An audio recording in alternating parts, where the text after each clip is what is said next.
Chapter 37.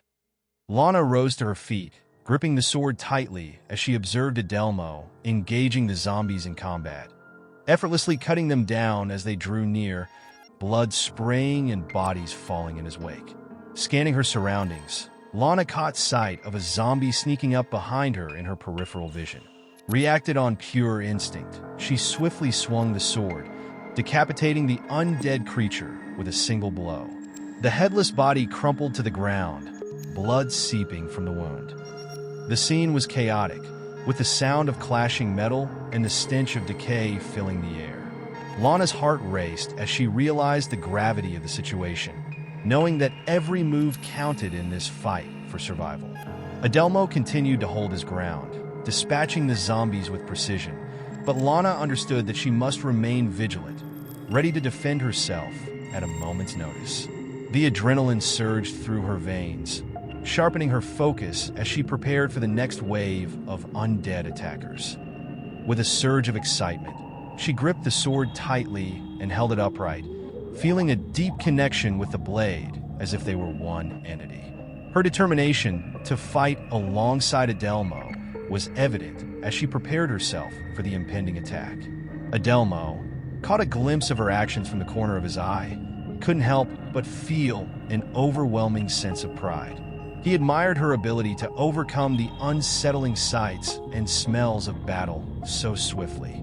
However, he couldn't shake off his concern for her safety and knew he would have to remain vigilant, keeping a watchful eye on her. With a sudden burst of energy, she thrust herself forward, plunged the sword into the head of her opponent. In one swift motion, she rose the blade, slicing through the skull and splitting it in two. The gruesome sight unfolded before her eyes as brain matter oozed out, and crimson blood began to gush. The lifeless body crumpled to the ground, leaving a trail of horror in its wake. Adelmo's expression turned peculiar, a mix of surprise and intrigue as he contemplated. She carries herself with an air of familiarity, as if she's no stranger to such acts of violence. The horde of zombies began to converge on the two individuals, who stood back to back in perfect synchronization. With a swift and coordinated movement, they swung their swords in unison, slicing through the undead creatures in a diagonal motion. As the zombies fell, the duo seamlessly transitioned their attack, bringing the swords around in a downward diagonal direction, carving out a figure-8 pattern in the air. The gruesome scene unfolded as the zombies were cleaved into pieces, blood splattered in all directions. The sound of metal meeting flesh filled the air as body parts start to fall to the ground, lubricating the cuts with a sickening squelch. The once menacing creatures are reduced to mere piles of dismembered limbs and gore, a testament to the skill and teamwork of the two warriors. In the distance, they spotted two additional zombies, standing about 15 feet apart. Without hesitation, they sprinted toward the undead creatures, their swords held firmly in their hands.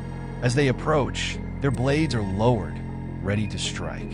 With impeccable timing, they swung their weapons, severing the heads of the zombies simultaneously.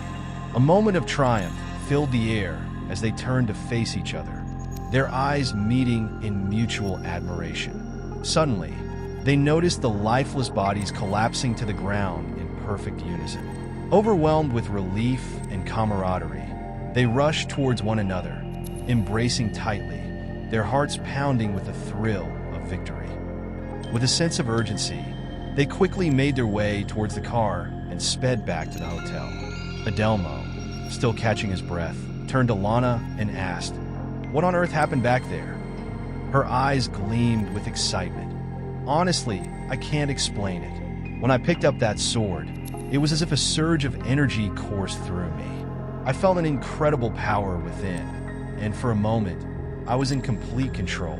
It was exhilarating, and I couldn't help but love every second of it." As they were driving back, Lana glanced at the clock and realized that it was already past 5.